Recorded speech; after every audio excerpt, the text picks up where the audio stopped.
I don't think there's such a thing as too many children, but there might be such a thing as too many children on your hips at the wrong moment. My apologies. My name is Katie Resendez, and I'm the Director of Children's Ministry here at UUC Phoenix. And I want to invite everyone up to the front. Anyone whose body needs a different place to sit, feel free to come sit on the stairs. But really today, let's get into our bodies a bit, and feel free to move around and find a new spot. While we get settled, hi, Miss Jan. I will say that I have an invitation for you all. And it's an invitation for a party today at noon. And also a party next Sunday at noon. And also a party the next Sunday at, you got it. So today is gonna be a chalice making party in room 9 at noon after you have a chance to have some snacks. Come meet us, and we have a whole bunch of little plastic chalices and little plastic, I would say fire-safe candles, but we could light anything on fire, couldn't we? Yeah. But we'll all get chances to make chalices, and we really, really like when we go visit your homes, and we see our children's ministry chalices at your homes, huh? It's kind of exciting. So please come join us today. Next Sunday will also be a party. It will not be a chalice-making party, though. So if you want your chalice, today's the day. Let's see if I have anything else before we get into it. I don't think so. But I need to shift gears a little bit because today's story is a story that I'm making up as we go along, and I'm making it up for us because we know that the stories we tell have power, right? And the stories we tell shift who we are. And I'm starting with a bad story. I'm starting with a story that a lot of you know, or know some version of, and I don't like it. I don't think we like it. So give me a second.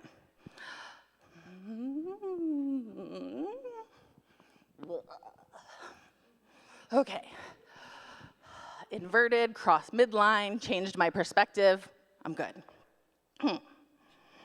So Tantalus. Tantalus did something very, very bad. Kind of gross, too. You see, he killed his kid. And then, I would say this isn't worse, but the gods thought this part was worse. Then he invited all of the gods to a huge feast and said, "Here, eat this delicious mijo. Eat my son." Gross, bad, do not do that. That is not a way to live, right? That doesn't live out our values. The gods were angry, though. Are you surprised? Show me your angry God face. Good. Angry God face, good. Elodie does not have an angry face. She's perfect, in case anyone was wondering. The gods were angry, and they punished Tantalus to live in Tartarus, because it was hard to say together, I think. But Tantalus's punishment was about not being fulfilled. So he was destined to live in knee-deep water under a fruit tree, which sounds good, right? You have most of what you need. But when Tantalus's stomach would grow achy and hungry and groan and moan, and he would reach up for a piece of fruit, the tree would grow taller and the fruit would go out of his reach. So everyone take a second, like you're gonna reach for a beautiful nectarine and pluck it, and nope, it's higher. It's higher, higher. You can't. And now from all that reaching, you're very thirsty, so you bend down to scoop water to your mouth. But as you go to scoop it, the water level gets lower. Reach down, it's lower, the water is all gone. So he can never be satisfied. He's always hungry and always thirsty. And from the time we were babies, when we were first born, what did we do when we were hungry and thirsty? And thrashed around, and we were sore, and we were angry, and we were bitter. And you know what? I think that's what made Tantalus's story stick. The bitterness. And that idea of being punished forever and ever and ever to physical suffering, to not being fulfilled. It creates violence. Tantalus is used as a story about spite. Tantalus is used to talk about stretching our souls to the point of breaking. Yes, Nabi. We don't actually know what his son did to him, so what if his son was terrible? I think retributory violence is probably also not a good idea, right? If you kicked me, I'm not going to kick you back. I have many years of ballet training, and you are much smaller than me. It would be unkind. And violence begets violence, so just stop. Bela, quickly.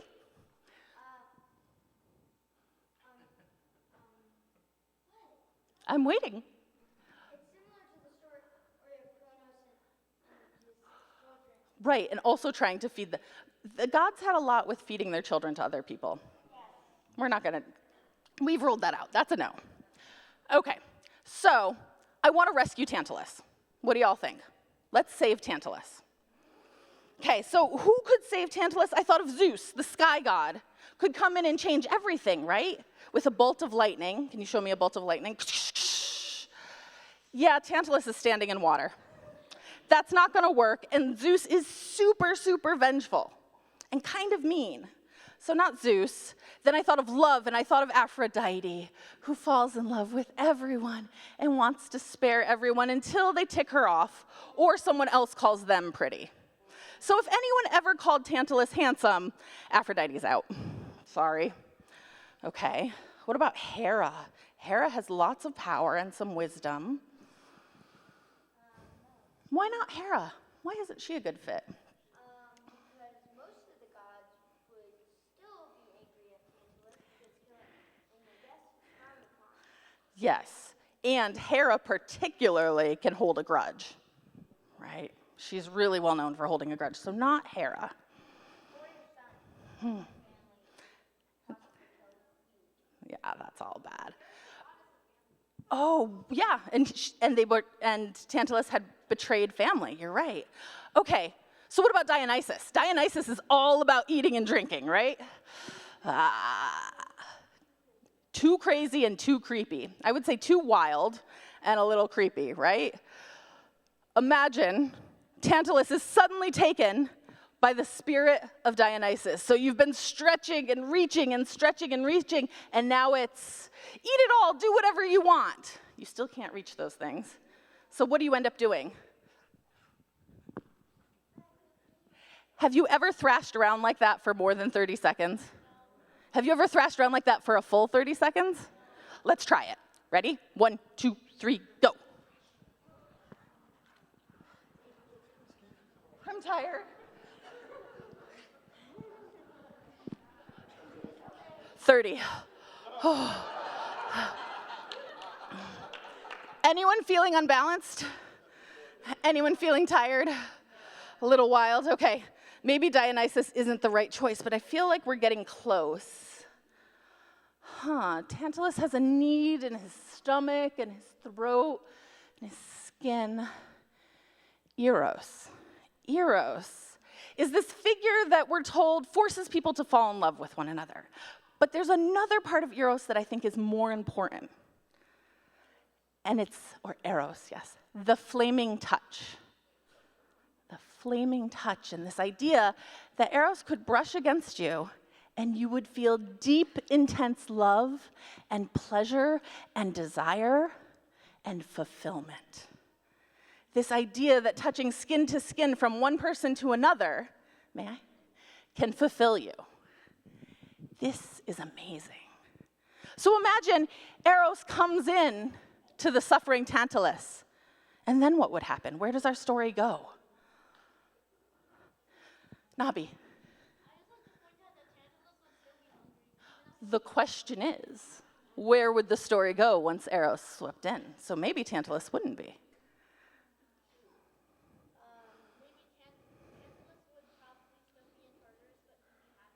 He'd be happy, he'd be fulfilled. I mean, not so much that Demeter is the goddess of the harvest.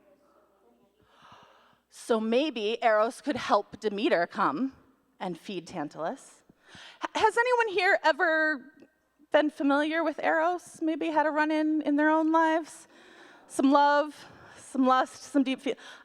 Okay, we are very much a relationship, sex, positive congregation. So when I ask that question and you all go, yet you want these kids to go to OWL once a week and talk about getting down? Let me ask that question again. Has anyone here ever had any personal experience with Eros? Thank you. Thank you. But knowing when you're struck by that touch, when you feel someone else's electric touch, and it can be platonic, it could be a friendship, someone who holds your hand and makes you feel better and delighted and happy. But it could also be a lover. It could also be yourself. So maybe part of what Eros brings Tantalus is the ability to stop reaching and the ability to just touch for a second. Touch your face. Touch your neck. The rough spot on your elbow. Unless you're super moisturized, in which, good job. The side of your thigh. Feel your toes touching against each other. Find a favorite spot for your hand to land. Let yourself be calmed. Let yourself be fulfilled.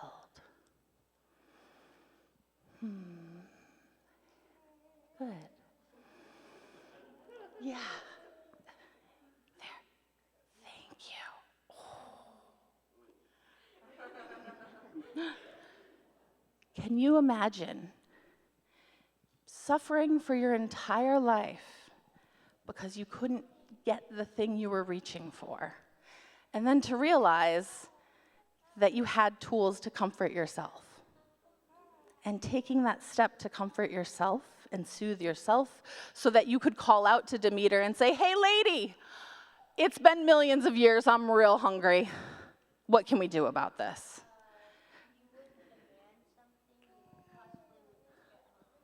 Oh, maybe. But maybe in our story, because stories have power and we can change stories, Eros swoops in to rescue Tantalus and says, Tantalus, find peace for a moment so that your brain can settle and be creative, and then together let's think of some ideas. And together they figure out how to ask the gods to let them out of this suffering, how to find joy in this water and this fruit, and how to be comfortable and safe and celebrating and love with familiar touch. And then we get to write the next part. With that, I'm going to do another invitation. Well, first, I want to say, may you all, when you're feeling like Tantalus, remember that you have hands. With that, I'd like to invite everyone to stand up or get into a comfortable position and feel yourself ready to follow directions to music about movement. What do we call that? Dance. We're going to dance. This is going to be a little bit like the Madison because we're going to get to hear our instructions for what we need to do. The hokey pokey for those of you who don't know the Madison. But we're going to step this way so that we can all see Mr. Dave, and Mr. Dave has a new song for us. Thank you.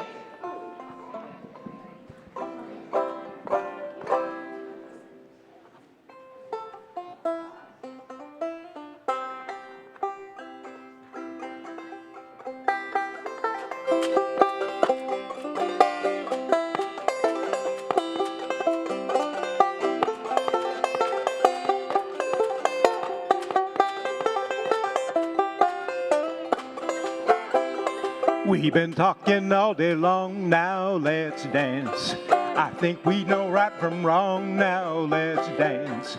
Move our hips from side to side, wave hello but not goodbye. Hold our arms up to the sky, now let's dance. I said thank you, I said please, now let's dance. I would like to bend my knees, now let's dance.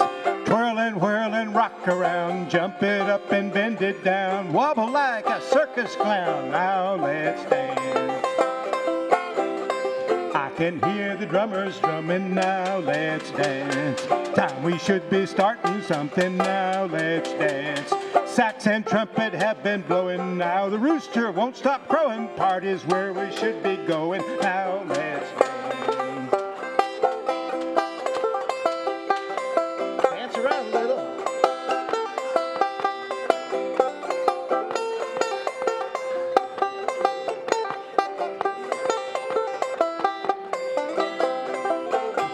The neighborhood is finally hopping. Now let's dance. Once we start, we won't be stopping. Now let's dance. Like a bird or like a bear, like a cloud up in the air. People dancing everywhere. Now let's dance. I knew that there would come a time. Now let's dance. I would find that friend of mine. Now let's dance. In Marrakesh or Veracruz, in London or down in Peru, I know just what we're gonna do. Now let's dance. In Phoenix Town or Tucson too, in Glendale or Havasu, I know just what we're gonna do. Now let's dance. In Flagstaff, in Kayenta, in Prescott or in Syracuse, I know just what we're gonna do. Now let's dance. Now let's